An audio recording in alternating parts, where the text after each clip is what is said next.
day, but that is interesting. It is time. Someone We are live. Release.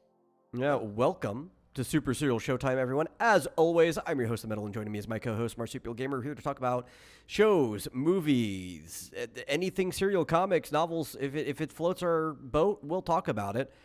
Mostly the stuff that we have been watching week by week, as we like to keep up the conversation about, and maybe any news of things coming down the pipes. So if you like that kind of stuff, please take the link to the video that's somewhere up above my head, I'm pretty sure.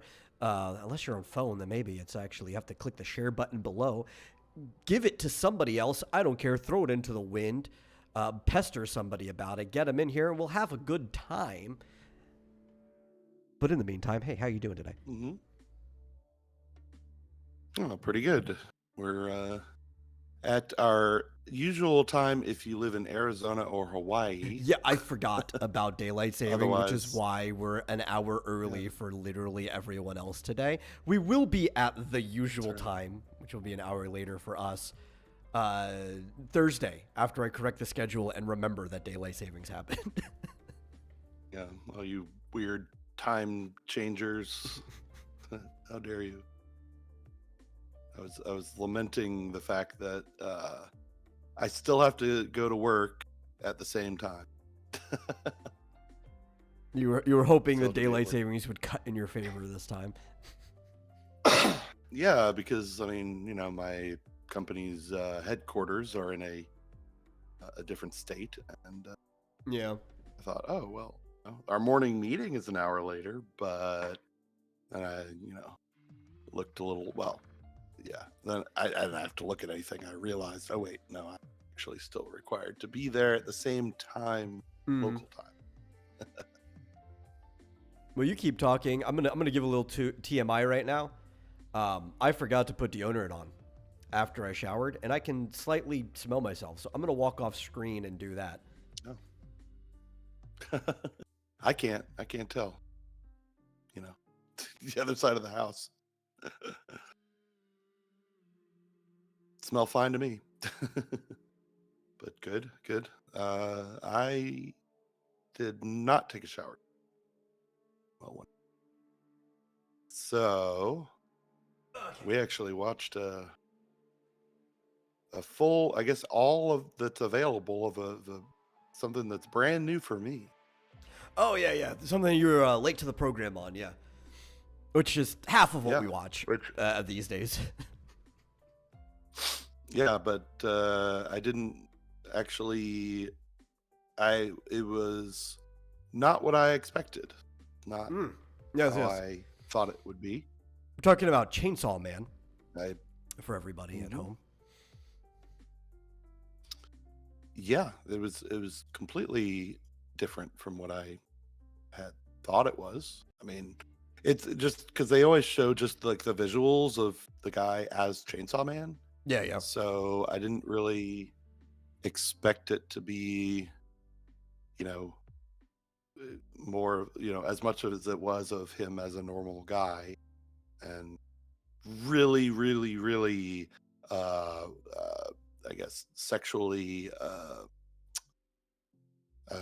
deprived, I guess, for his whole Well, you life. could say that he's just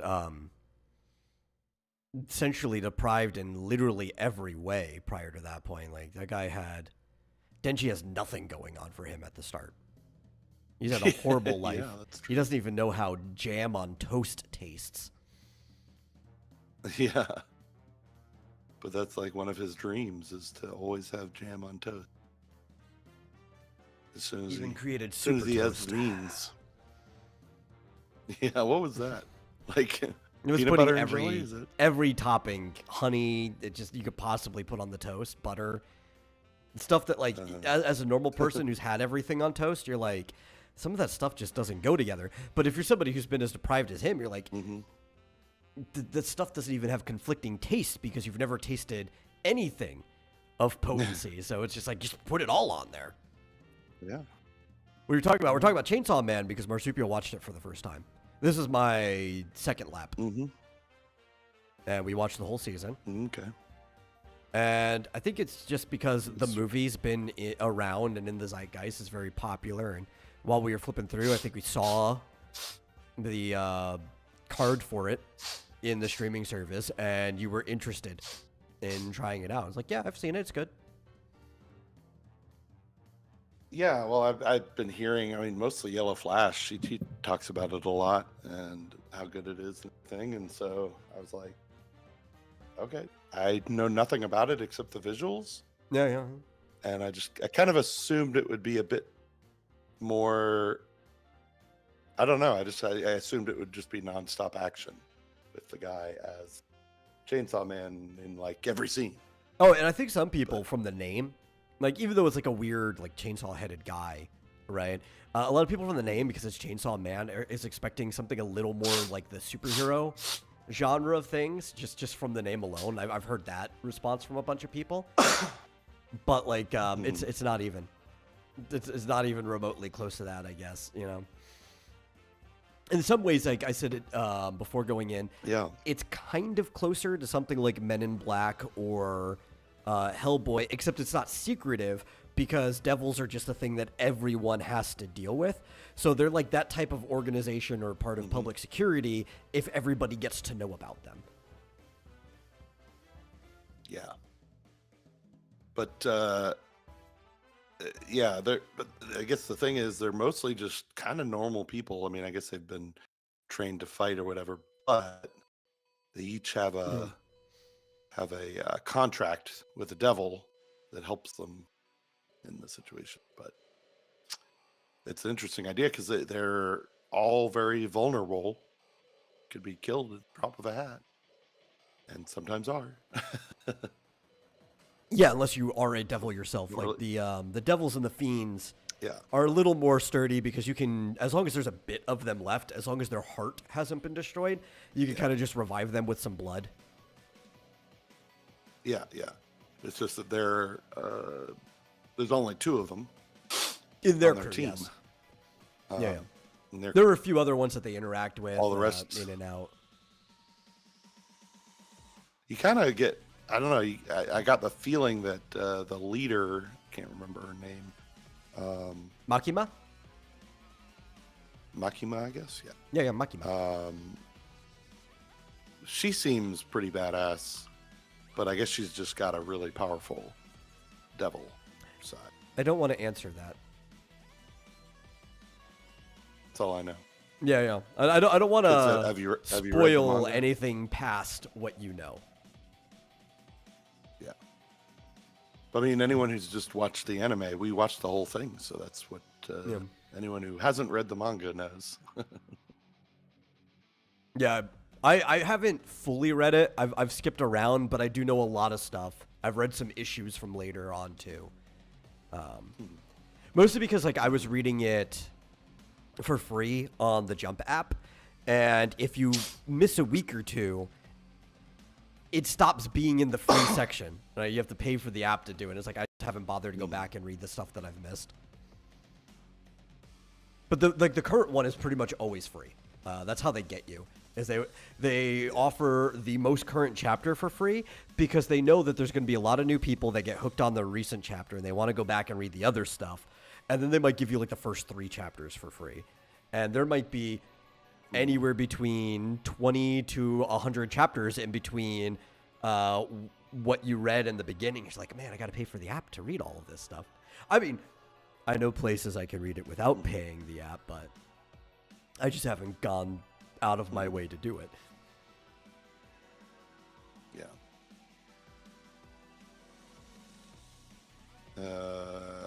Have we met Asa Mitaka yet? Was she the girl who the eye patch or not? No, that was Himina. I'm trying to remember which one Asa was.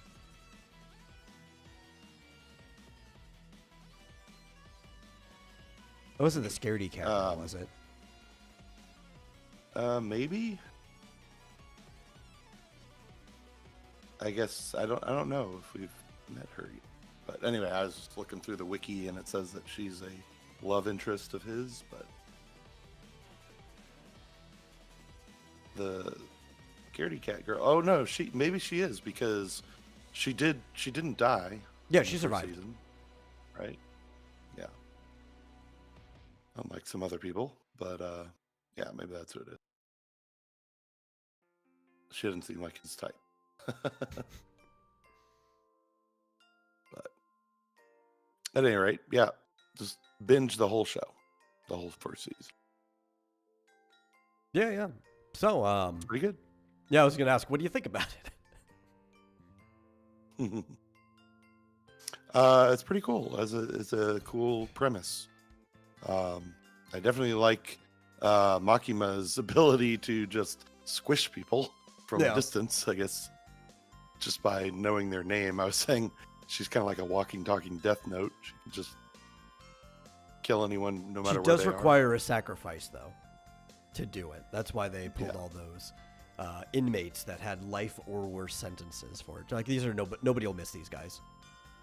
And she has to force them to say it, so, like, that's why they have to be blindfold. They can't actually know what's happening to themselves or the other inmates. They're just like, okay, it's my turn to say whatever she tells me to say, and then they die. Yeah, and the other person gets squished. pretty in a pretty gross manner. Yeah, yeah, yeah. Squished into blood. They kind of just get, like, pressurized. Like, Yeah. like that submarine that went down to the ocean recently. Yeah. Except this looked probably more painful because I don't think it's quite as instantaneous. I don't know Didn't how look much like. pain they would feel, though, right? Like, maybe for a moment, but the second their brain is Last long. squished, you wouldn't feel anything. Yeah. Yeah. It was funny because they're like, oh, something feels weird, you know, like they could sense that something was about to happen, and then Yeah. squished. Only the people who are about to be squished.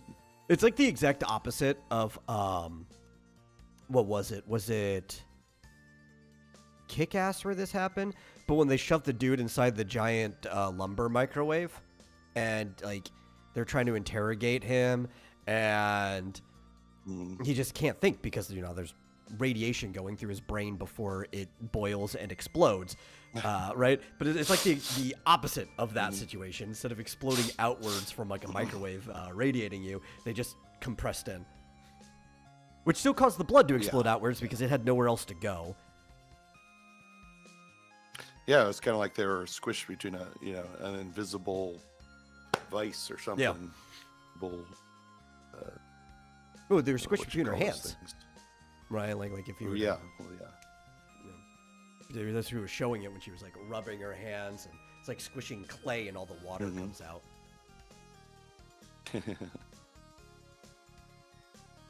But Power was always my favorite character in the series for as long as she's in the series.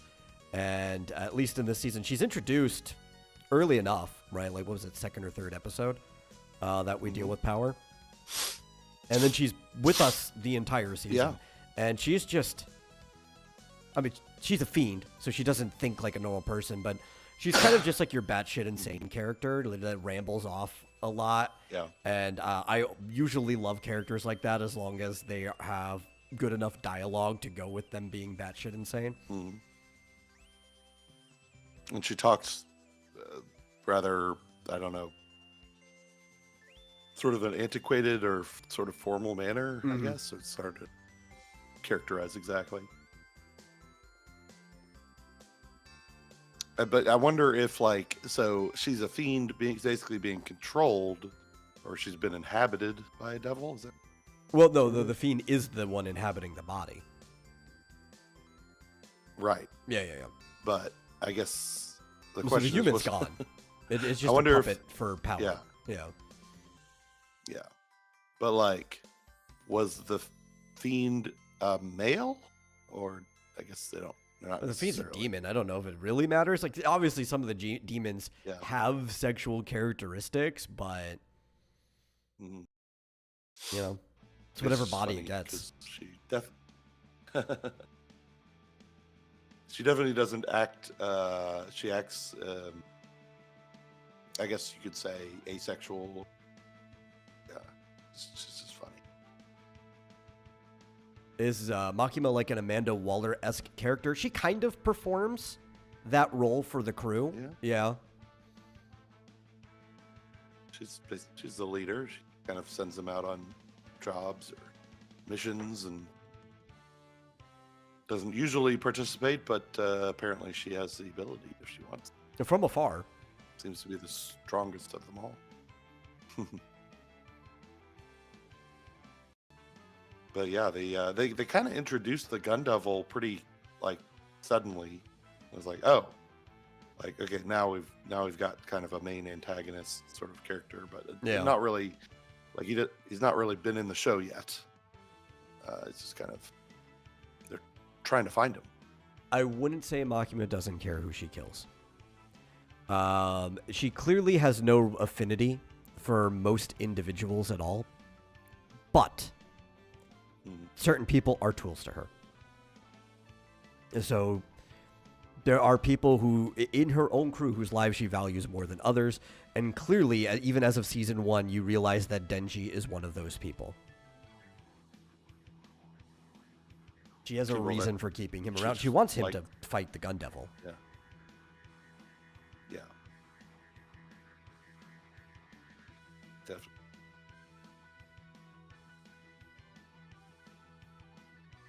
But yeah, she's definitely got him wrapped around her little finger. Yeah. That's for sure. I would say that in contrast to Waller, who's the other one where, well, she would like to see any of them rehabilitated in the original Suicide Squad comic. She also wouldn't particularly care if any of them didn't make it back, right? It's on them to be to rehabilitate through this system, but she picked them for the reason that any of them might die and probably could. That's not why Makima picks people. She picks because she actually thinks that they're useful tools. And it is unfortunate when she loses a tool. But she's probably not losing sleep over them dying. But most of these people, a lot of them, have reasons for doing this, right? Yeah. I think the only two people in the situation that are in that type of Suicide Squad similarity are anybody who happens to be a devil or a fiend. Where it's like, you can either work for us or we'll kill you. Yeah. But I do think Denji's actually immune to that. She's just using the same line on him because it's a good way of getting him to do what she wants him to do. I didn't think she needed to like threaten him really. She just No. But that's how she started it off. She's going with a carrot. Yeah. Yeah. Yeah, before she really knew. But about him, she went with the carrot rather than the stick, I think. Which is appropriate because of her red hair. But it seems like Aki maybe kind of is in love with her, maybe. The guy with the sword. Yeah. He seems put out when Denji expresses an interest. Oh, yeah. Aki definitely likes Makima. Oh, which is unfortunate because Himeno definitely really liked him, and he kind of realized that maybe he could have returned her feelings only after she was already gone. Yeah. But this is another series where you can't get attached to people. You don't know who's going to make it. Which makes sense in a world full of devils. Yep. She was sweet, but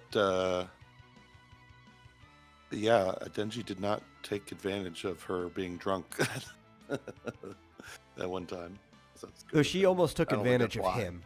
Or I guess to some degree she did. Yeah. She just didn't go all the way.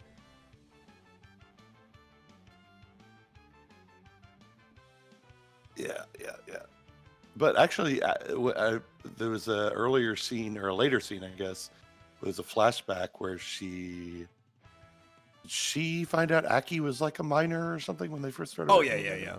Because she was going to try to get him to start smoking, which you see the beginning of that scene several times, and then he's like, oh, it looks so good giving a minor cigarettes. It's like, you're a minor? Well, that smoking's out for you. Yeah.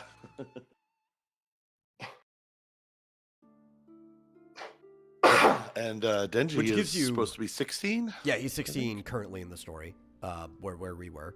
I'm saying that gives you a good kind of guess of what Himena's age was, given the fact that she was already in the majority when she first started working with Aki, and it's been a bit of time since they first started working with each other.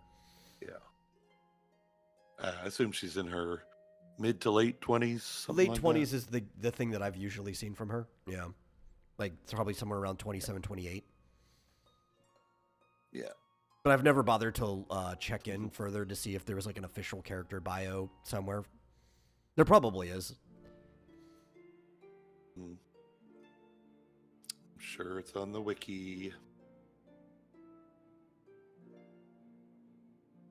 There's something that sometimes She's you miss out on. 5'9". Wow, she's tall. Yeah.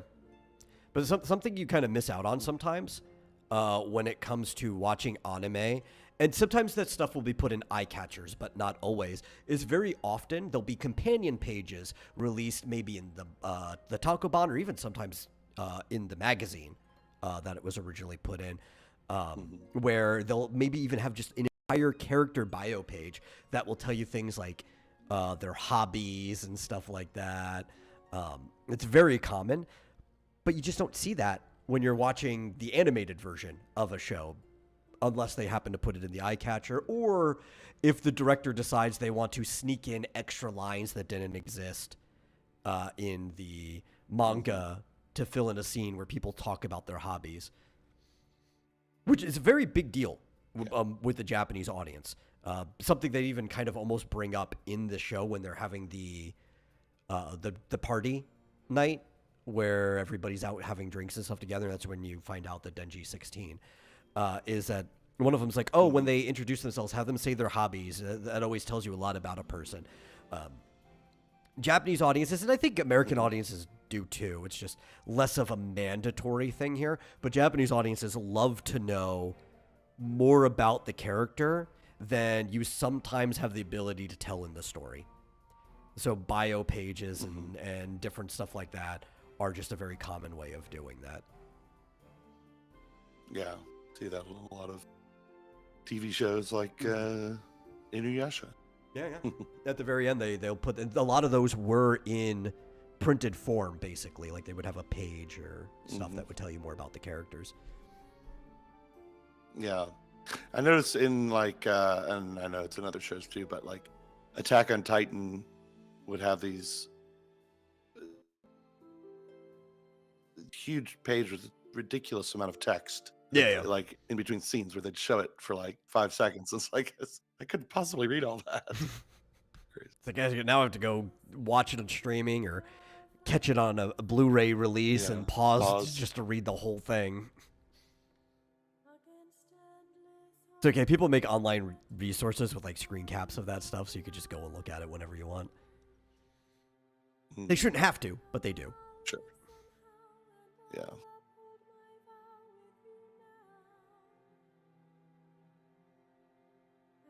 I actually do pages like that in my comics too. When I do the print versions, if I need to fill out the pages, because when printing, obviously you have to do things that are divisible by 4, and I don't always write a web comic divisible by 4. I kind of just let it peter out to whenever the chapter's over. I'll go and I'll make bio pages for the characters that look kind of nice and just slap it in there as a fill-in page, because people like that stuff. They want to know more about the characters. And, you know, the story can only tell you so much. Yeah.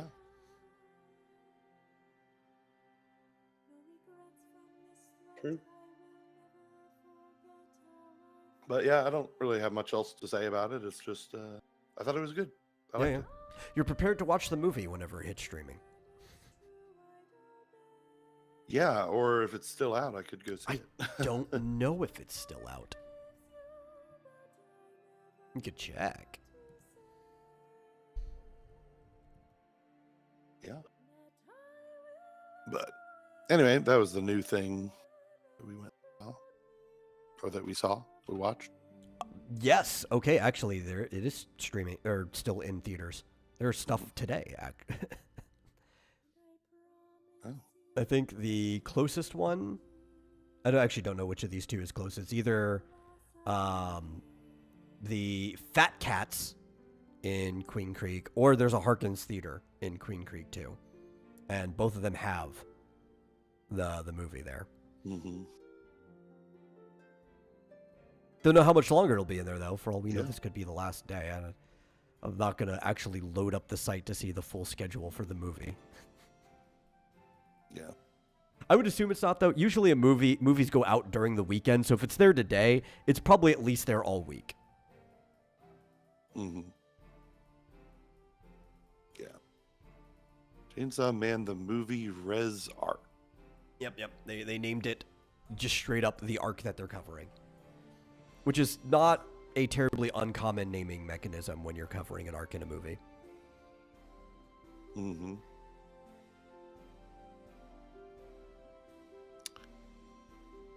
Well, it looks like, it'll be here next weekend. Not very many showing. No. Some of them it's like 1 or 2 showings a day. It looks like that's it. One more week. It's gone. Although... It'll also be on streaming before you next week. Yeah. The next week, though, is the next, actually, when planning on talking about this, but the next Studio Ghibli Fest 2025 movie looks like it's coming out November 15th. And it is going to be, I believe we've seen this, The Boy and the Heron. Oh, yeah. Yeah, we watched that. That's the most recent Ghibli movie. Yeah. That was the one where I thought he was Native American because of like his hair was shaved on one side. Yeah. Turned out no, that was just an injury. Yeah, and the Ghibli movies always have great dubs because the studio is very involved in the translation because they're very picky about how their stuff gets translated, and you always get like really, really top-notch actors in it. Most of them because they want to be in a Ghibli movie. Like, what's his name? Chris Bale, right? A former Batman. He was actually in Ghibli movies before he was Batman or The American Psycho. If you go all the way back to like Howl's Moving Castle. And he loves being a part of that stuff, and he's such a great actor. I think Mark Hamill was also in The Boy and the Heron as one of the roles too. There's a lot of like really just top-notch people in there, and there usually are.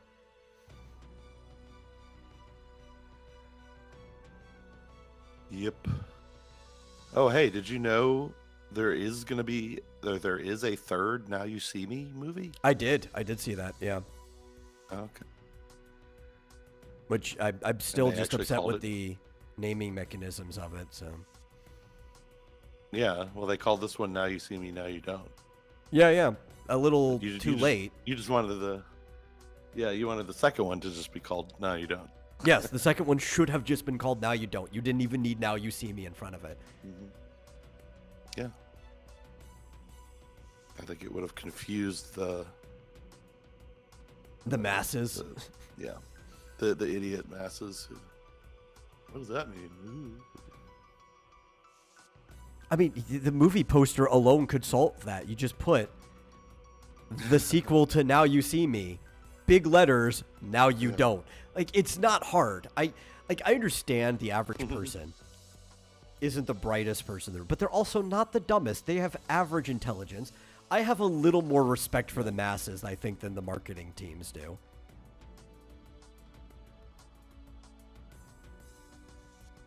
I think you're right, because it was presumably a marketing team that had to put it in front of. Welcome to Derry. Welcome to Derry. Oh, by the way, it's it.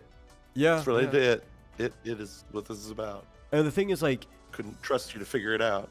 You don't need that to be in the title though, because you have so many other ways in marketing, on posters, in commercials and trailers. You could put the movie voice is like a follow-up or to the great Now You See Me or whatever. Like you could just do that. It doesn't matter. No respect. The freaking Dangerfield. Even in hell, I get no respect.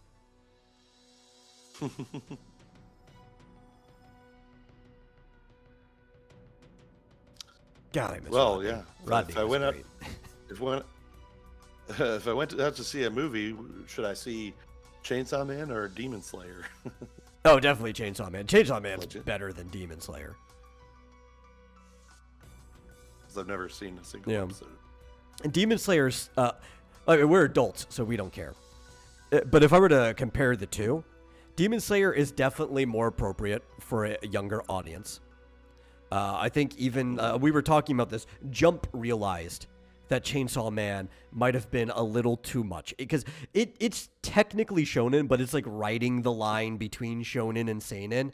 That to the point that after the first couple volumes or so, it left the Shonen Jump magazine and went strictly to the app, where you can get away with a little bit more. It was pushing it a bit too much. So, like, if you had something you wanted a kid to watch, Demon Slayer is better. But if you want something that's got better writing and better overall, I would say Chainsaw Man. To know. Good to know. Well, I'll just add that I also watched the most recent episode of Unlimited Gacha. Oh yeah. And I'm really, really scared that they're gonna kill off some good characters, some cute, innocent characters. Feel like they might.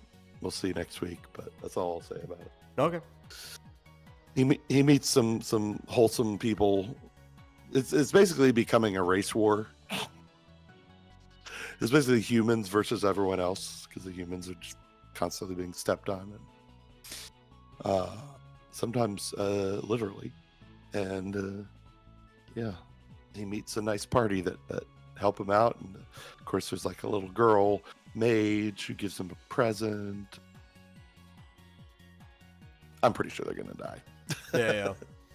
Probably. Unfortunately, but it'll just make him more enraged.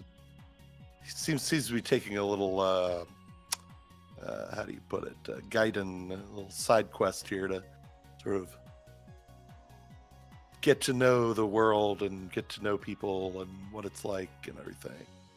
I have a feeling something very bad's going to happen, and he's going to get back to the mass slaughter, which was. We'll see how that goes. But that's all about that. I still like it. That's fine. Like it? Has some good animation. They're fighting this gigantic, looked like praying mantis kind of a creature, and it was actually kind of a challenge. It seemed like it could sort of swat away their attacks. It was gigantic, and then found a way. There was not really any danger because they're all level 9,999, but animation was good. He's like, listen, I'm not gonna hold you at like gunpoint until you stop liking this show or anything like that, you know? Okay. I saw Gamotron pop in here and then pop right back out. Yeah. Well, that's her prerogative. Hi, Gamotron, if you're listening elsewhere, I suppose. Yeah. No, if you have any more to say, I'm going to let you keep talking about it. Just otherwise, we did watch other things. I could, Welcome to I could Derry. babble about it, already brought it up. They put the new episode out 2 days early so that you could watch it on Halloween, which we did. That's what we watched on Halloween. And it's ramping up a bit. Did anything happen? Yeah, plenty happened. A little bit. Over the fact that like every single episode is basically a short film. There's quite a bit that happened. Yeah. We had fighting between the two girls who probably have some level of survivor's guilt to what happened, but also one of the girls' dad is getting blamed for it. Yeah, Pickles. That was a funny scene. Yeah, one of the girls' dad is being blamed for it. The other girl doesn't want to help out any more than saying that she didn't see him there, because if she doesn't capitulate, or if she actually tells them what they saw, she'll be thrown back in the loony bin. But oh well, looks like she had a mental breakdown anyway and is being brought back to the loony bin anyhow. Yeah, they think she did, but Yeah. she really just saw Pickles coming after her. Her dad made out of pickle. Well, I think any Pennywise attack also qualifies as a mental breakdown. I don't think they're mutually exclusive to each other. It's a very dangerous mental breakdown that might lead to your death and possibly eaten by a weird spider plant clown monster. Yeah, or your bed. Turning into your mother giving birth to you. That was a weird scene. I don't know why, because it could have been several things, and you even jumped to a couple other conclusions that were all equally valid, but my brain just immediately went and think, oh, she's in a womb now. And then it turned out that was true. It's just like, why did my brain jump there? Because even thinking back, there could have been 5 or 6 other things that she was in, but I might just jump straight to she's in a womb now. Yeah, she's like under her sheets, and then she can't get out of them, and then they start to turn red and become like a membrane.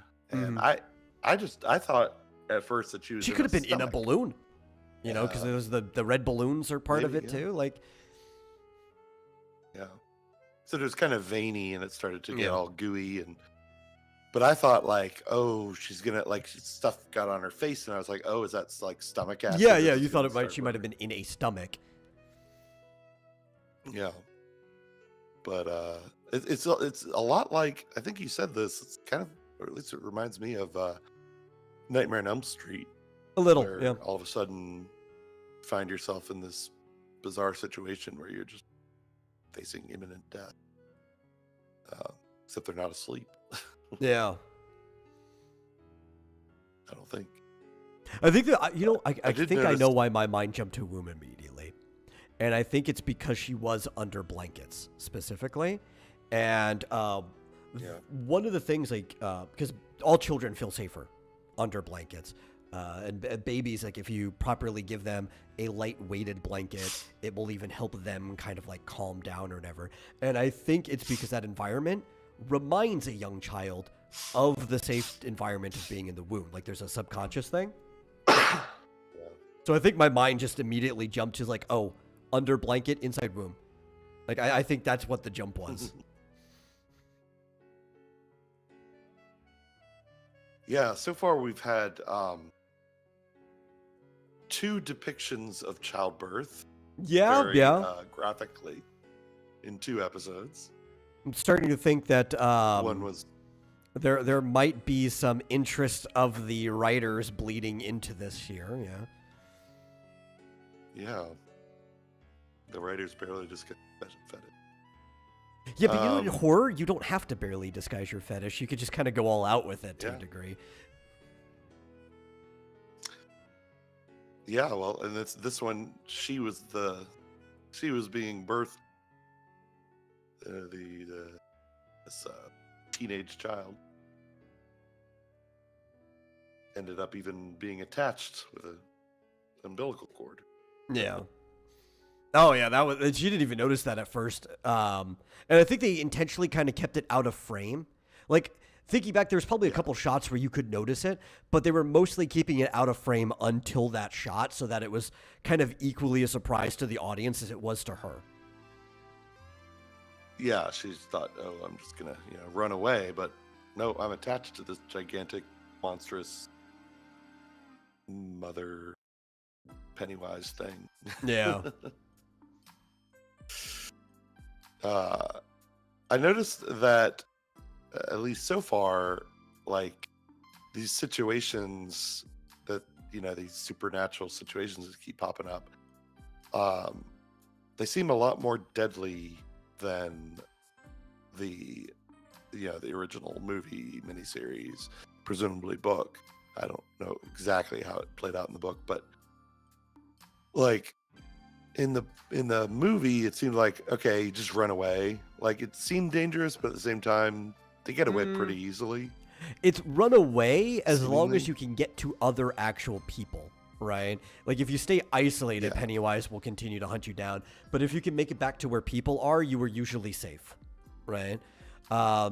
This area, though, it doesn't seem like you're necessarily safe even if you're around other people, right? Like Yeah. typically, something that I was talking about while we were watching it was after the birthing scene was if you were in the same house of your parents, Pennywise usually wouldn't be brave enough to come after you, right? He would try to lure you away. Like he does go after Bill while his parents are home one night, but he lures Bill down into the basement so he can try to get him. And then once Bill leaves the basement, he's safe again, right? And you can be like, well, her door was shut. She was by herself, but the walls are pretty thin. You could hear how thin the walls were in that house. So it's like maybe, you know, Pennywise magic, he's stopping the screams from coming out, but eventually her screams apparently did get out, and the dad busted into the room and busted the door down. So it's like usually he's not that brave. And even more so talking about the Pickles theme, which is why the Pickles thing had to almost be like intentionally a hallucinated mental breakdown to try to get her separated from people, because she was walking around and it's like the walls were closing in on her, but she was in a busy store, and even after the scene ended, there were still plenty of people around. She was still in a crowded store. So I don't think her life was ever actually in danger there. If we're talking about how Pennywise traditionally works, he's trying to get her to break down to isolate her. Yeah. Yeah. But the other woman, the other girl, I mean, it seemed to me like she had to really fight for her life. Yeah. To just get away from this thing, at least, you know, enough, or buy time until her father knocked down the door. But like her life seemed in imminent danger, despite, you know, her family being like right on the other side of the door. You know? Yeah. And typically, if it's not a hallucination, which there's a lot of times where he's caused you to hallucinate in public, that happened. Those type of super danger scenes didn't really happen until the others returned as adults, and more so when they actually went down into the sewers. Like, like as kids, they were always in danger. Once you but it was lose, like Pennywise was going to chase you down and eat you. That was mostly of what would happen. Usually in the book as like some universal movie monster. That was more of what he usually popped up as. A little more variance in the adaptations, but... Yeah, but it seemed like he was, like, once you're down in the sewer or in that house or whatever. You're in his domain. Well, yeah. The house, game at that point, but a lot of the crazy stuff didn't also seem happen to in the house. Yeah, he didn't seem to be, like you said, nearly as brave. Of course, this is all written by different people. Yeah. And they're really ramping up the shock value. Just imminent danger around every corner kind of thing. Like, you don't even have to be isolated, like you said. So it's kind of cool. Was the other thing, like, I guess you could say that maybe he sensed that all of them would freak out because they all have this guilt of the friend they lost. But until they started hanging out together and approaching him, like thinking of taking Pennywise out, it took a while before he was brave enough to go up to a group of kids. But we got like episode 1 where he attacks a group of kids in a theater together. Yeah. Yep. Yeah, I guess technically 5. I mean, one of them was in the projector booth, but I will roll back.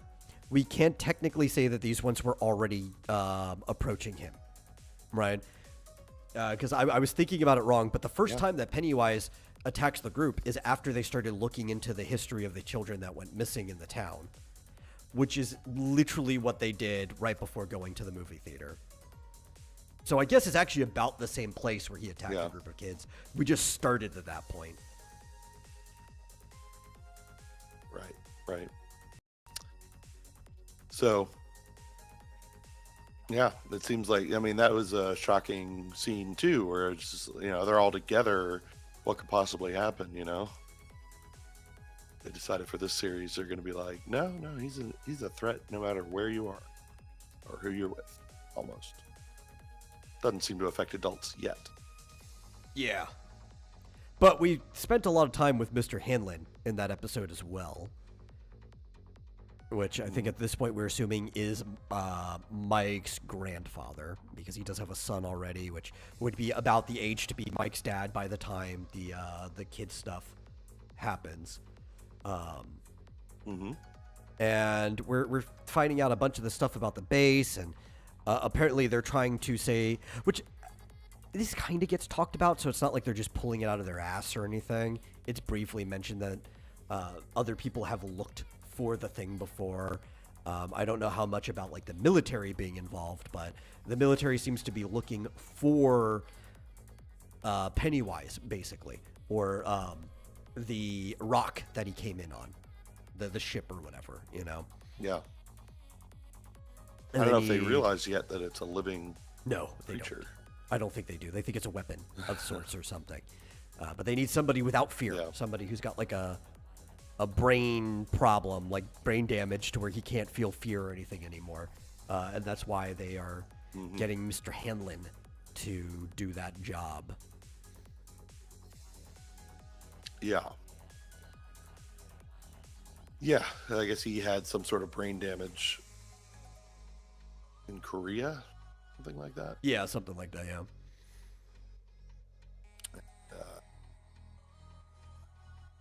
They dig up the it's funny how Pennywise is like he likes to recycle things. So I think they dig up the family that was in the first episode that he was, pretending to be.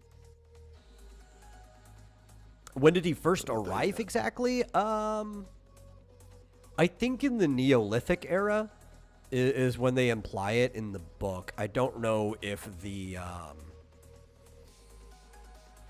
I don't remember if the movies are using the same one. I forget, because they do briefly talk about it in I think the second movie of the recent one, that this is technically a prequel to. But I believe in the book it was sometime in the Neolithic era is when he arrived, and he's just been cycling since then. Well, but I mean, so yeah, he's been on Earth for over 1 million years, presumably in hibernation though for almost all of that. Yeah. I mean, you can cause So animals he's fear. You could eat animals. Yes. They're just not as delectable as people. According to Wikipedia, I guess, he was dormant up until 1715. Well, that makes sense, And though, that's when he because gets Roanoke is kind of the inspiration for it.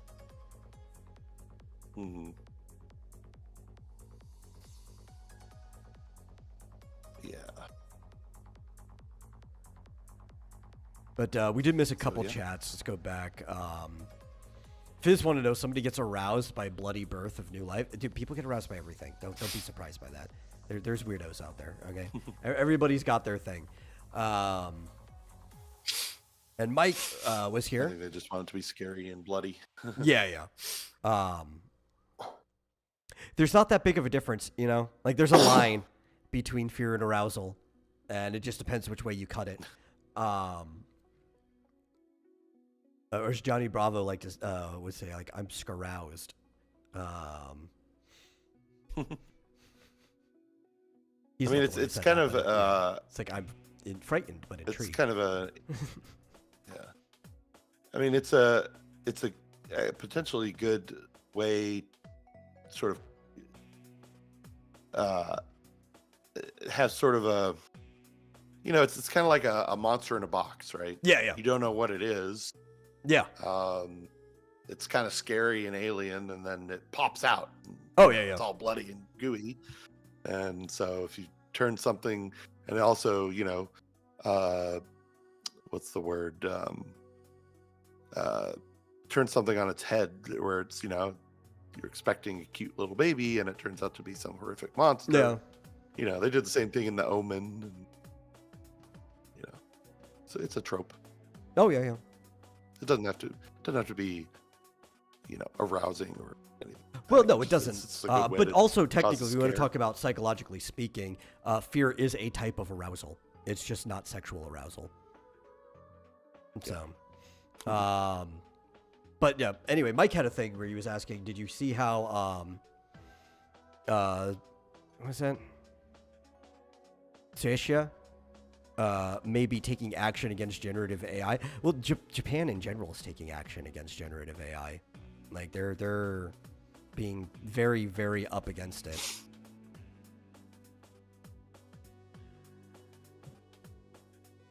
I don't know who that is, but Yeah, it's Asia. go for it.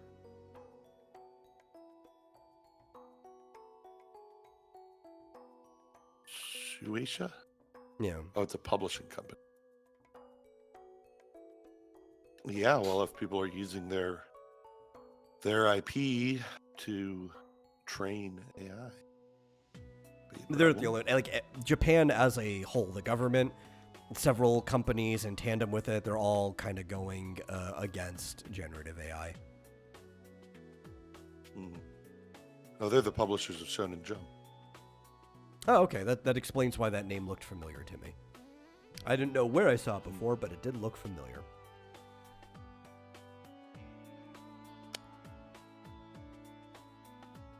And a game publishers.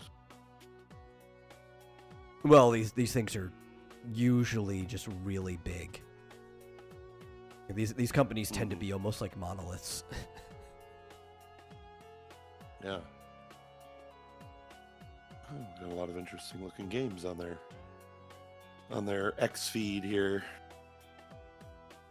Well, if you own Jump, you're already ahead of most other people in most businesses. It's the largest selling magazine in Japan for years. I am not particularly interested in generative AI so much as I am the coding tools. Yeah. And there seem to be better and better, Grok has one. What's it called? Anthropomorphic or whatever, the company that does Claude. And those are the things that are going to take over the world, not generating a picture of thing or whatever. I think I want to say all large language models are technically generative AI. I guess. It's funny, my coworker was saying that he ran out of credits or tokens or whatever with Claude last week, and he's paying like the $100 a month, which I guess it's a good thing. It reset on November 1st. It's gonna run out, way early this month, I imagine. Probably. Yeah. You gotta be careful how you, because it'll use thousands and thousands and thousands of tokens just to do seemingly simple things. Oh, so Gentle Bread's here, and he says, Demon Slayer X Bloody Birth is one of the best collabs I can think of. I guess, I don't know. Just putting together things from the chat and everything. Yeah. Well, that's Welcome to Derry is definitely a show that I'm looking forward to every week.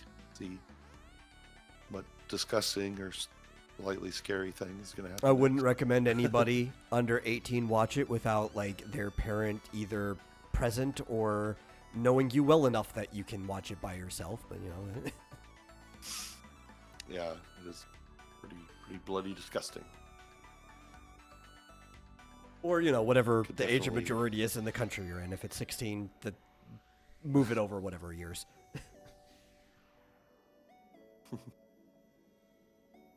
I will say that I saw the mini series when it first came out on TV, Yeah.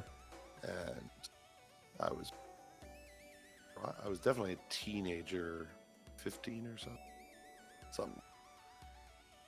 My parents thought it would be a good idea to leave that running in the room with me as like a baby. Thinking like, oh, he won't remember any of this.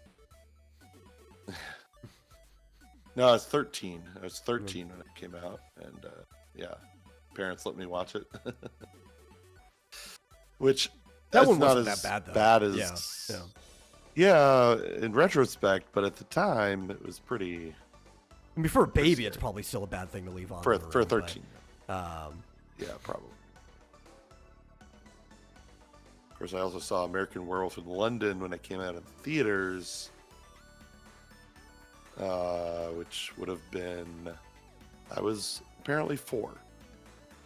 So, yeah. I still love the original miniseries, though, just because, one, I mean, Tim Curry is Pennywise. How can you beat that? I mean, I like Bill Skarsgård. He's good, but it's Tim Curry, like, come on. he was more funny. He was more funny than scary, almost. But that's kind of part of it, right?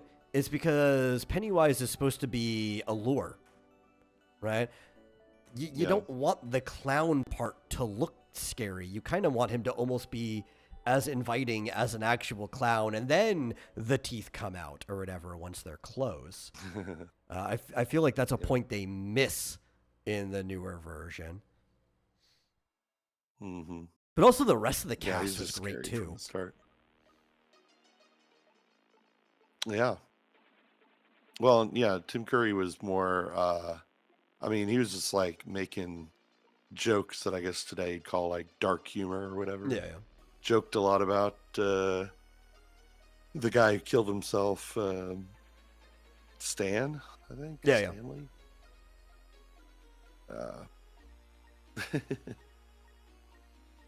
He put his head in like He just the mini fridge at the hotel that they met at or whatever. Was talking to him. Mm-hmm. Yeah, We're all here, guys. and he was. Yeah, I like the scene in the miniseries when they're in the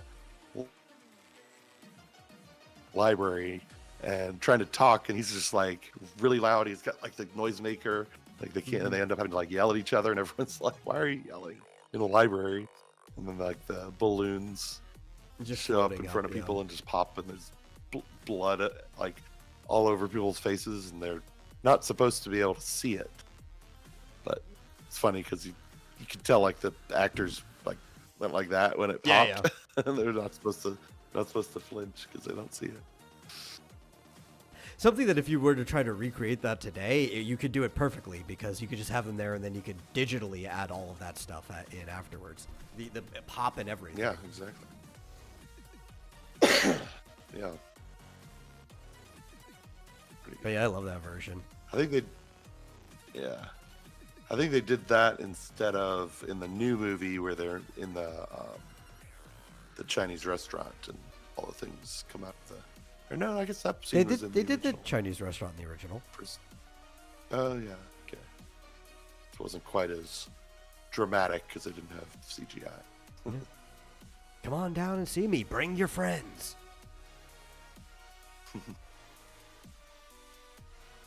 They'll all float down here. That's still like in my head. If I see Pennywise as that version of it, Tim Curry, like I've probably even seen the newer ones more, like in actual replays of it. But that's the version that will just always be in my head.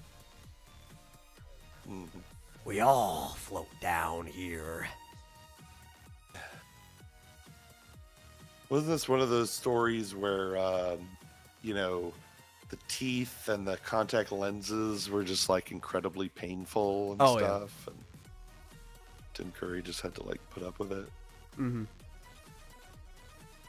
I imagine the costume was very hot. Seth Green was also in the old miniseries. Mm-hmm. He was Very, very young Seth Green. Richie. Yeah.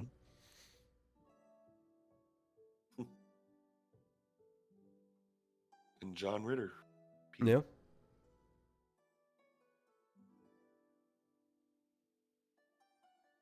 Really, really, for the time, star-studded cast.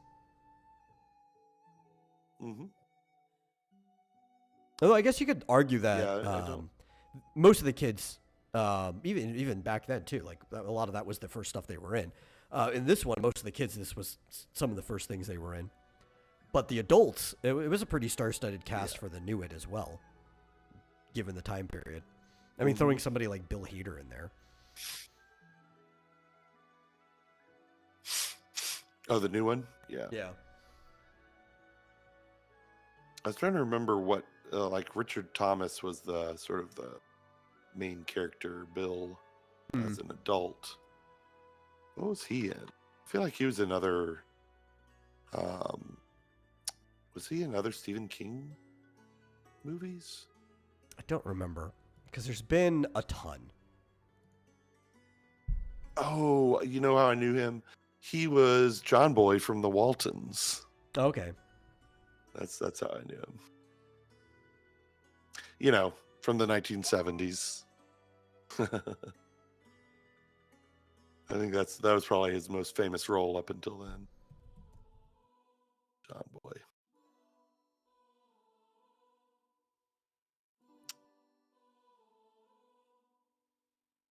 Anyway, Yes, we watched and, other stuff. I think Tim Reed was also in the original.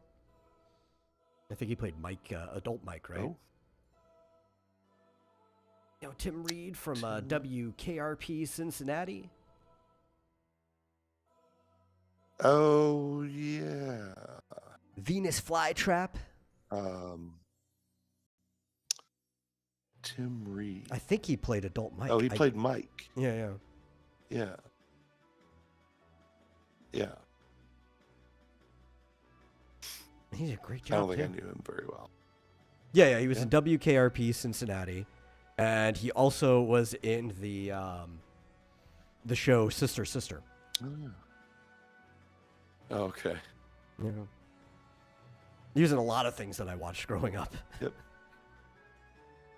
Simon and Simon. Oh, dude, I love Simon and Simon. I think Simon and Simon still actually has one of the best intro songs to a TV show. Mm-hmm. I don't remember it. To go back and watch.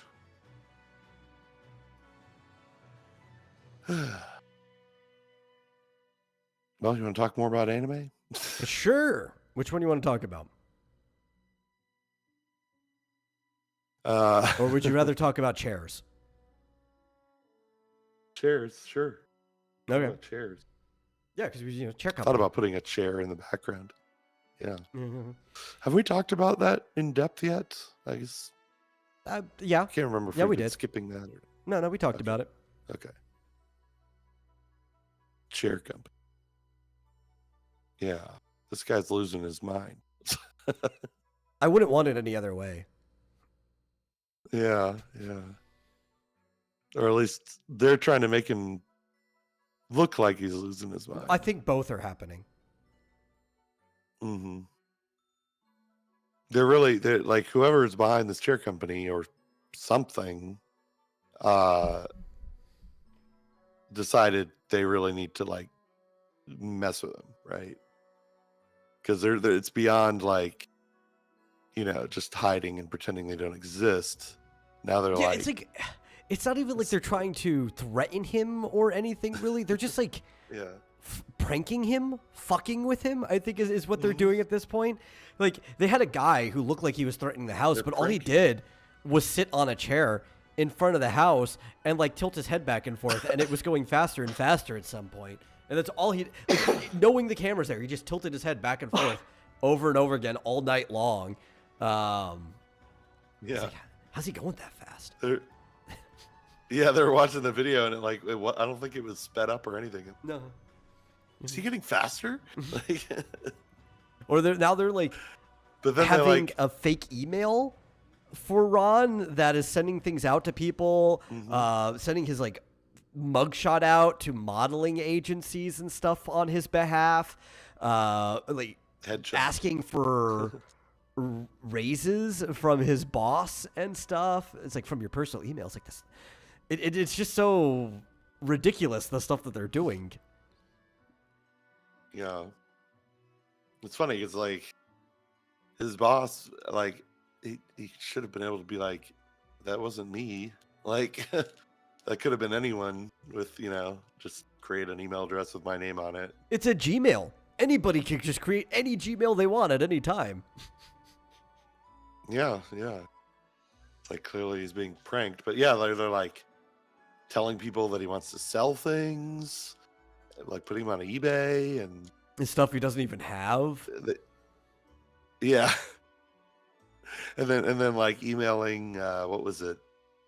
I don't know if firefighters or something that It was he the was police. gonna donate the police. Yeah, he's gonna donate his grill, his like charcoal grill. They're like, so they come to pick it up, and it's like you can't say no. It's like, Yeah, you can't say no to the police. Okay. Like Yeah. It's like you said you donate this to us or whatever. So yeah, they're just fucking with him at this point. But it is driving him nuts. oh yeah. And everybody thinks he's nuts too, right? Because like he had a conversation with his daughter where he's explaining everything, and at first you think her response is like, I believe you. But then they have a flashback to when he was like struggling with the Jeep tour stuff, and while she was looking at him struggle, and the mom walked by and said the exact same things. Like all you could do is tell him this. At this time, he's like, oh, okay, so she doesn't believe him, at least not yet. Yeah. Yeah, they think I guess he kind of, I'm not surprised considering the character is so neurotic and just it goes off the deep end at the drop of a hat seemingly. But yeah, they think he's having an episode or something. Where he's obsessing about something that's not real. But which he kind of is, because like he has this theory, right, where he thinks that maybe they're using the chairs to smuggle drugs into the country, I guess. But his only evidence is that he took apart a chair and found that it was missing a part, and the place that part was missing from was perfect size to put drugs. But there's no drugs in the chair. So it's like, that's all you got? Yeah, which chairs would be a horrible way to smuggle drugs, but, if that is actually what's happening, props on them for creativity, but that would be found very, very easily. I think so. Yeah. Unless I don't know. Unless there's more of a secret compartment, a place where some part was supposed to go. Who knows? The person who put the chair together probably forgot to put that part in. Yeah, like So, yeah. maybe he needs to find like Crazy shit. many chairs and examine to see if all of them actually are missing that part, not just the one that he got to inspect. Mm-hmm. But yeah, he's heading for getting fired or something. Job. Seems like it.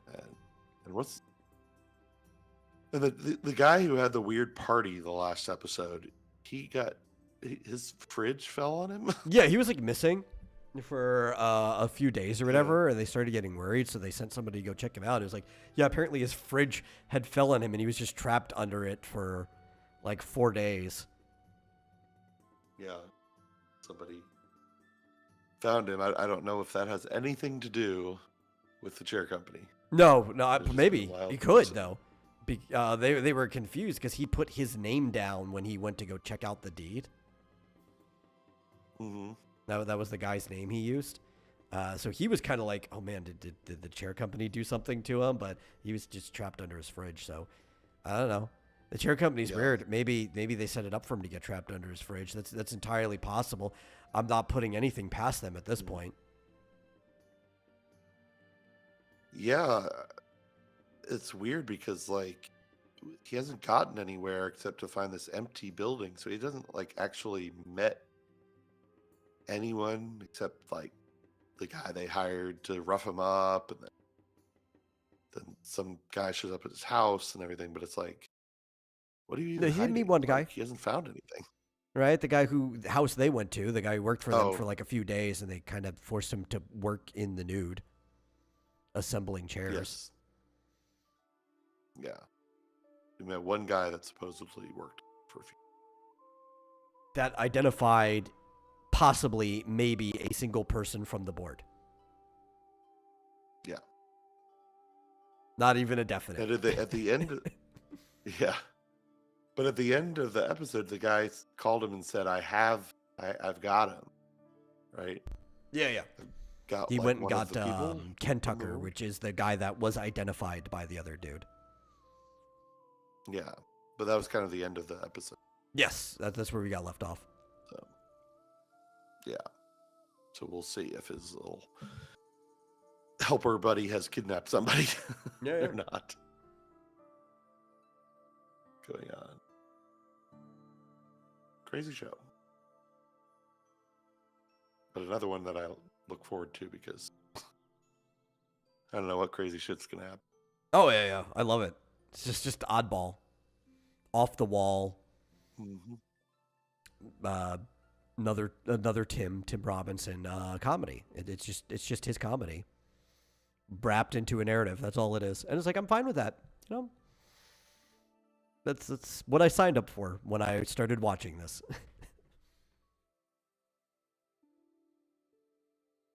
Well, which do you like better so far, the chair company or Stick? Is that what it's called? Golf show. I don't think these shows are very comparable.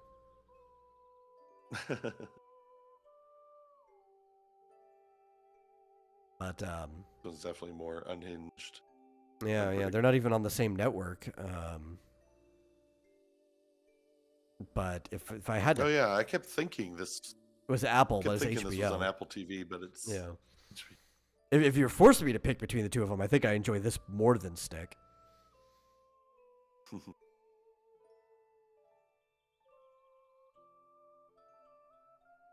So far, I think so.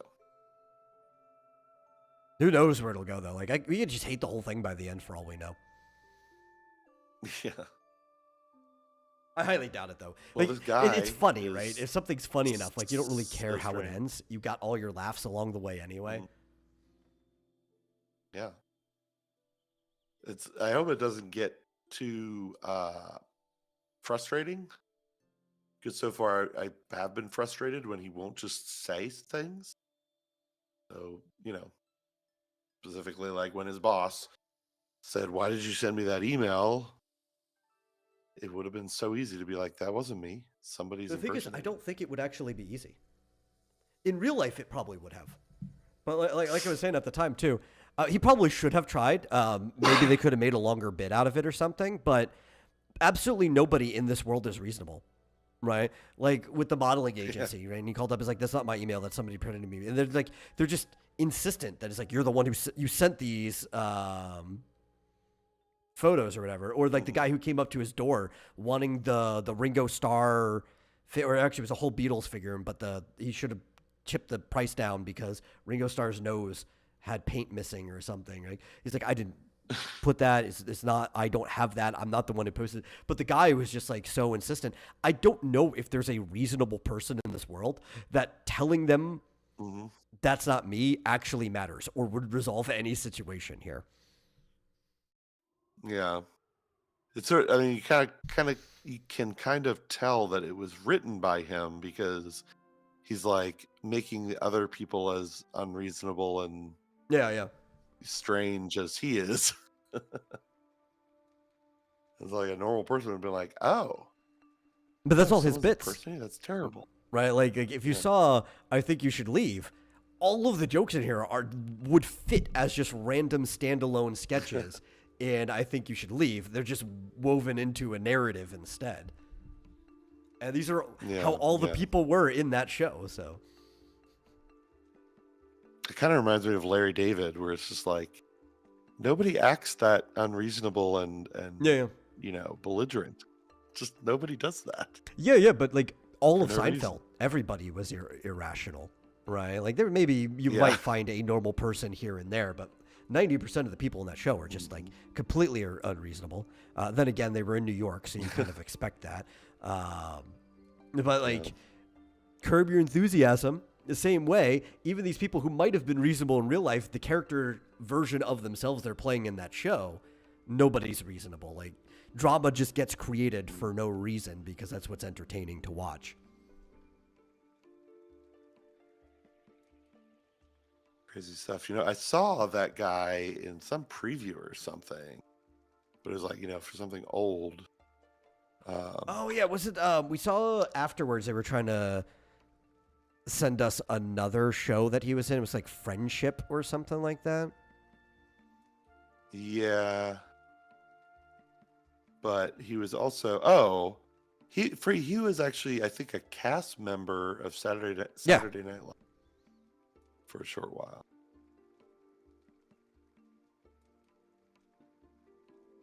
He was one of the ones where I can't remember what they're calling it. They named it after one of the cast members, but it's the Blake effect, where it's like they just don't really pop off while they're on SNL, but after they leave, their career just starts popping. Yeah, I don't know. Maybe Chevy Chase or something. That was some more recent person that everybody was calling it the effect, but you could say the same thing about Chevy Chase. Yeah, Chevy Chase was on that show for 4 years, though. Yeah, he was pretty big in the '80s, but well, this is the thing. All the things that should have worked out for Chevy Chase didn't, and none of the things that shouldn't have worked out or whatever ended up not working out. Like it's so weird about the stuff that ended up working out for him. Yeah, except the Chevy Chase show. That one makes sense as to why it was a blunder. I don't know whose idea that was to run that show that way. Yeah.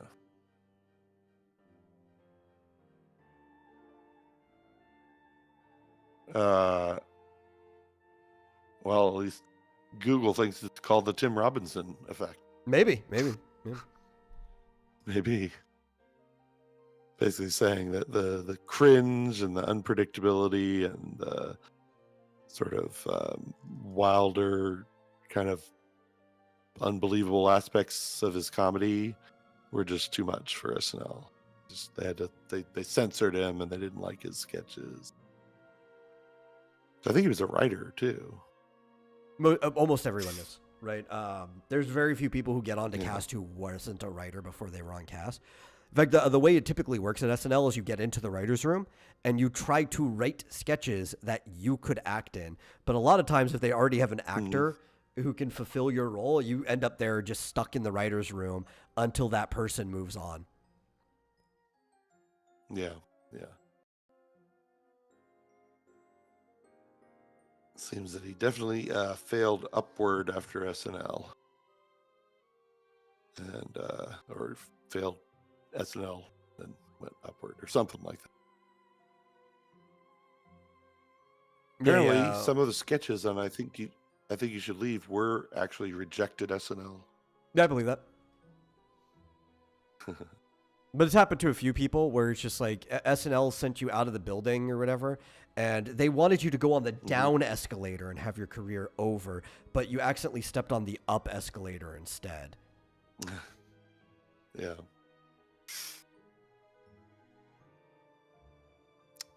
Yep. Well, do you think One Punch Man is on the way up or down? I think it's been about the same. Yeah. The episodes have been a bit, have just had more action because that's Just what they're what the covering. script says. Yeah. It's funny because, at first I was like, I can barely notice and it's fine. It's just There is are what it certain is. scenes, But like, certain shots. yeah, then I'll go watch something else. Yeah, watch something else, almost anything else that I'm watching. And it's like, oh, well, here's a scene where they're all standing around talking, but like their hair's blowing in the wind or they're Their moving body language around or is walking. shifting, and Yeah, their face moves when they talk. It's not just a, still image where the camera's moving up and down. So, yeah, they really, really cut corners on that sucker. What's that? yeah. I want to go back and watch the season 1 and see how good it was at first. Well, I mean, again, it's Studio Madhouse is the one who did season 1, and they're probably just one of the top animators in the business.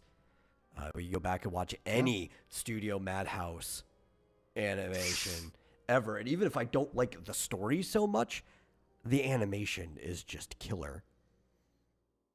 Yeah. I mean, he'll just be standing there doing nothing, but his cape is blowing in the wind, in a way that looks almost like 60 frames per second. Yeah, I think one of my favorite Studio Madhouse really animations was Trigun. They did the adaptation for Trigun originally, which didn't even follow the story, though I guess technically they did. It's not their fault. By the time they adapted Trigun, the original Trigun was pretty much canceled. So they kind of had to finish the story, but then Trigun got picked back up by a different magazine after their adaptation. So everything that they, predicted or wrote was wrong. It's not the direction the story went to. There's a more recent adaptation of Trigun called Trigun Maxim. I don't really like the animation in it, so I haven't kind of forced myself to watch it or anything. But it does follow the continued story of Trigun accurately. I still just like Madhouse's animation more, though.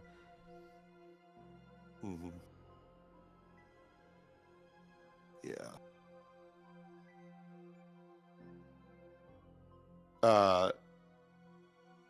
Wait, is this? Oh yeah. Okay.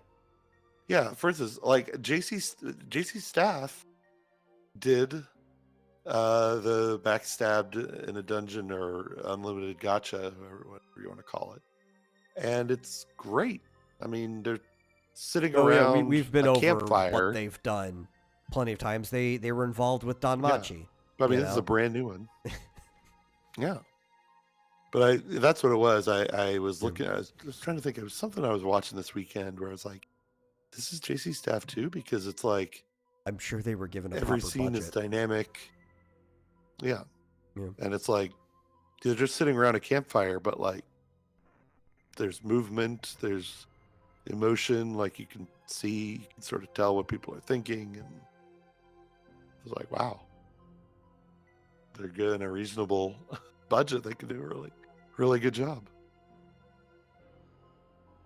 Very strange that somebody just hates One Punch Man. I actually believe that's the case. The least amount we could. I honestly believe that's the case because over at Jump, one was trying to get a story going with them as a writer for like years. And they do this. They'll partner a writer with an artist. You don't have to be both when you work with them. But he just could not sell an idea to them. And he made One Punch Man as a webcomic. And then it got readapted into a manga where they changed a lot of stuff.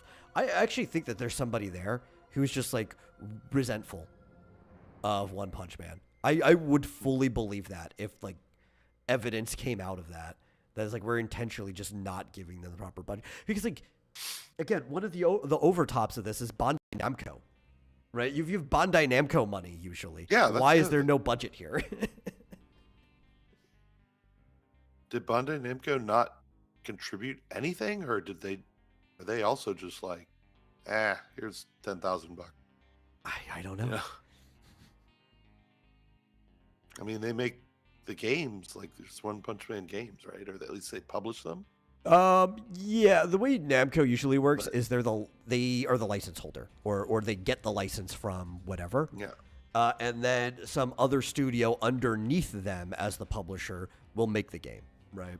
That's typically how it works with all of the Jump games. But there is a One Punch Man game that Namco is the publisher for. Yeah. I mean, Jump was essentially well, I guess this wasn't Bandai Namco, which is what you were talking before, but Yeah. Jump, we were talking about how they ended up basically supplying the developers and a lot of the talent to the first couple of Dragon Quest games. Yeah. Which all Enix did was just like doing the publishing, or they were essentially subcontracting. Enix was More or less, to make Dragon Quest, because they were just looking to be the publisher, so they didn't really want to have in-house developers or anything. Is this weird? It's like nowadays it seems like a weird backwards kind of a situation where it's like, just go all in, like whoever's the IP holder, I'm sure. why don't you try to make it as successful as you can? It's probably way more complicated behind the scenes than we know. I don't want to be too judgmental on it. There's just a lot of information that we as audience members are not privy to. Only so much ever comes out in interviews. We would actually need somebody to just plainly say what's going on, and then we would still only get one side of the story. We're just making guesses based on the information that we have at hand. Yeah, it really makes no sense. It seemed like it was really successful.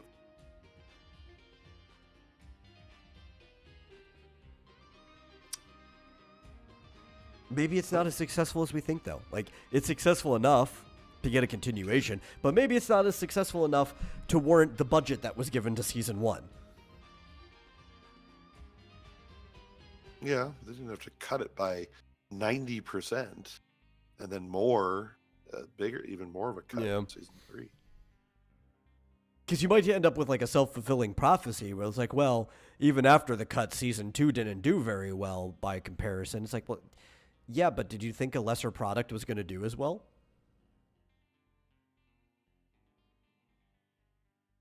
Who knows? Yeah. I don't really have that much of a problem. I'm enjoying it.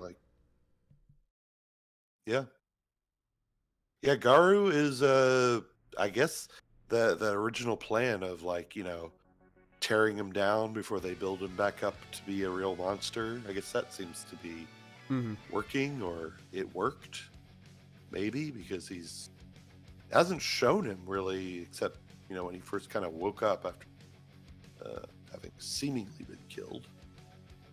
But the monster's master plan is to sort of, like, literally just break down his body and then have him be sort of reborn as a monster.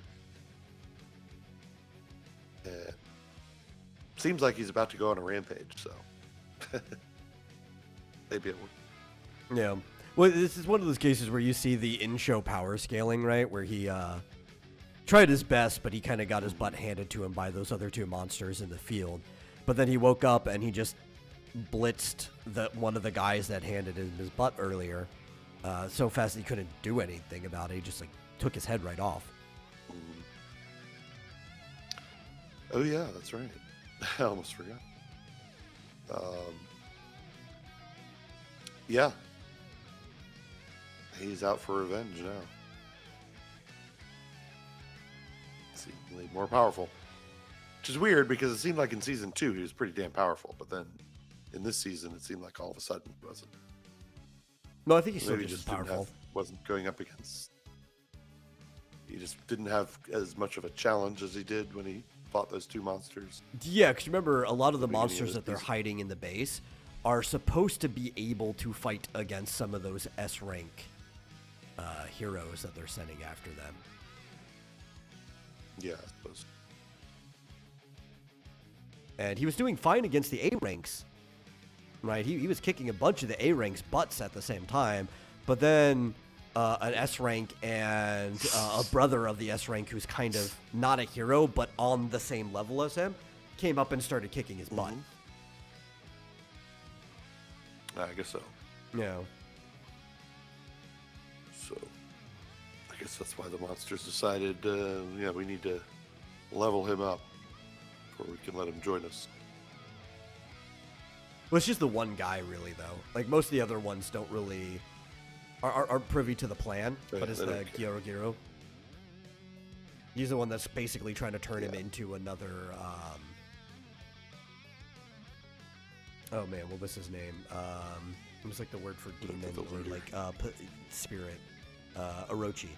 Yeah, he wants to turn him into another Orochi. Mm-hmm. Yeah. Or another power. Kidding.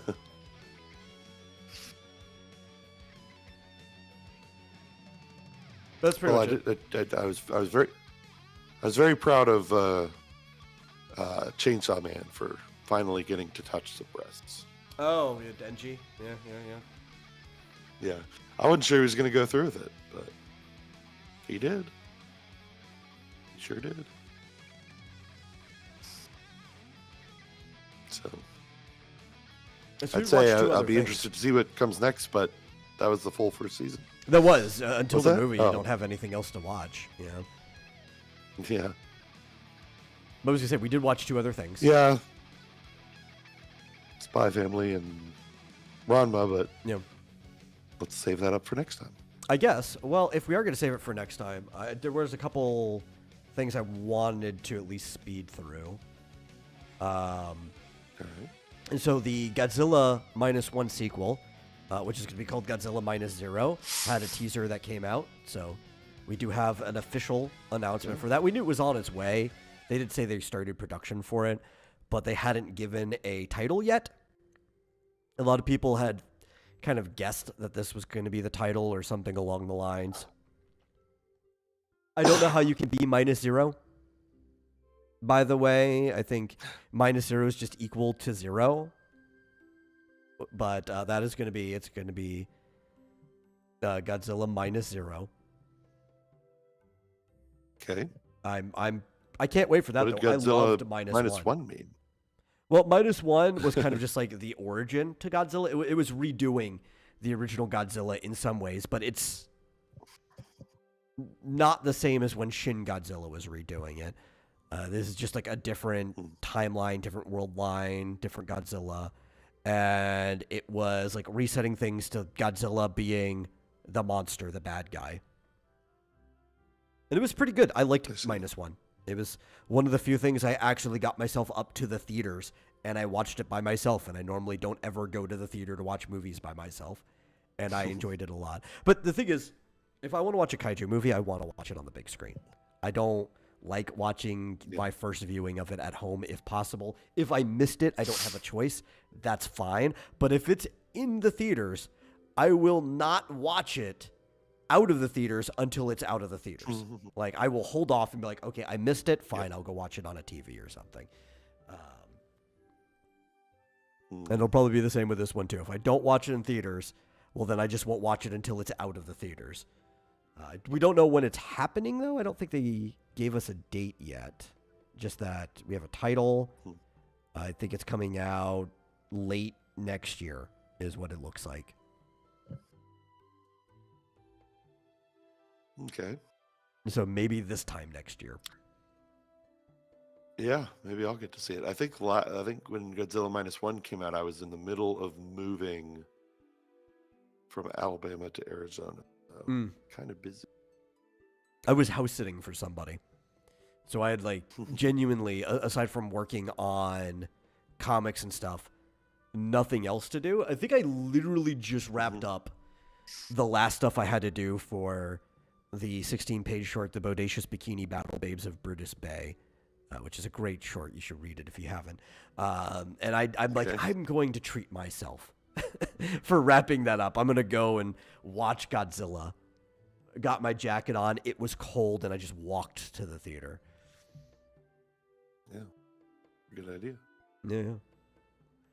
We also have Backyard Baseball is getting an animated special by the same studio that made the Cuphead show, which is really cool. I like Backyard Baseball. Really good game.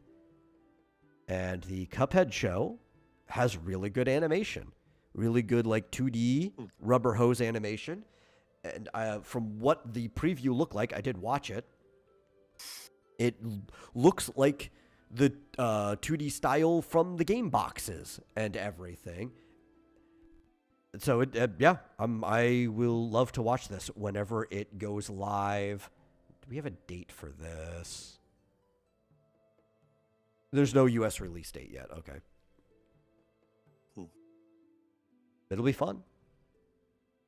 I don't know if you ever played Backyard Baseball? Yeah, Backyard Baseball is a video game. There's a whole backyard sports think so. series. They were really popular on PC. Oh. Cool. And And I guess the only making other thing I was going to say, an anime about it. well, I think it's just going to be a special, Does like it? a singular cartoon special. Oh, okay. Yeah. I see. Cool. But the last thing I want to say, if we're not going to talk about the other shows that we watched, something I brought up to you before we started, was that this year's October box office was the lowest in 28 years. And Halloween was the worst weekend of the entire year so far, which is usually not the case for theaters. And it just shows how pathetic their lineup is in theaters right now overall. What were people doing instead? Apparently not trick-or-treating, looking at how few people showed up to our door. Yeah. We got all 4. 4 Groups? trips and maybe like 6 people total, I think, if we don't count the parents. Yeah. I don't see anything currently in theaters that looks remotely interesting. The Running Man remake. Yeah, remake's not a really good way to get people to theaters if you're really trying to kill it. There was Tron. The new one looks awful. The remake of I Know What You Did Last Summer, again, or it's not a remake. It sort of is. It's a reboot that is kind of doing a similar story to the original, but in a world where the original already took place because some of the actors are reprising their roles, but older. One of those weird situation ones. The Chainsaw Man movie, which is one of the few things that isn't flopping right now.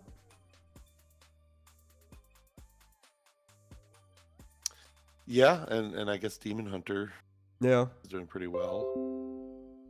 But yeah, what the future 40th anniversary? Tron Ares is set to lose Disney over $130 million.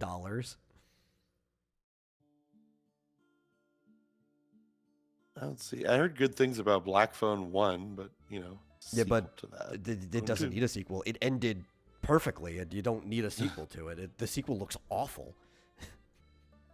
Yeah. I don't see anything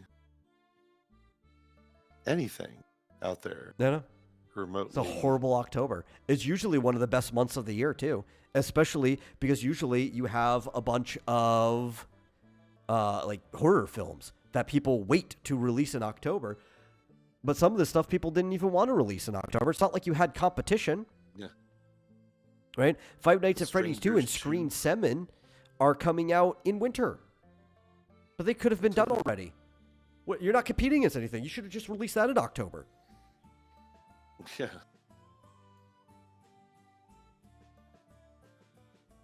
It's inexplicable. Yeah. But good. Fuck you, Hollywood. No. You suck. Do something good. Do a trick. That's your job. Yeah. Do a flip or something. Predator Badlands next weekend. Oh, that also looks awful.